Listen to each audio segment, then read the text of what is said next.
దేవునితో నడుస్తున్నాను అనే ఒక ఆలోచన నీకు రావాలి. నీవు తీసుకున్న రక్షణ బట్టి, నువ్వు తీసుకున్నటువంటి ఆ తీర్మానాన్ని బట్టి నేను దేవునితోనే నడుస్తున్నాను అని మనం ఎప్పుడు కూడా ఆ తీర్మానంలో అప్పుడే నోవాహు వలె మన కుటుంబం కూడా రక్షించబడుతుంది. దేవునికి స్తోత్రం, హల్లెలూయా.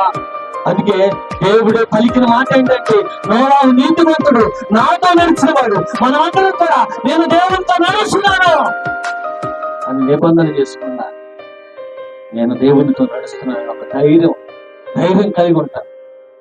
ధైర్యము ఎక్కడి నుంచి వస్తుందంటే ఆయన వాగ్దానంలో నుంచి వస్తుంది. ఏదైనా సమస్య వచ్చినప్పుడు, ఇవాళ ఏదైనా సమస్య వచ్చింది ప్రభా, మన 26వ తారీఖు నాతో మాట్లాడావు కదా, ఈ సమస్య మరి ఇక్కడ ఉందేంటంటే మరలా వస్తాడు, ఏదో చెప్తాడు దేవుడు వచ్చి.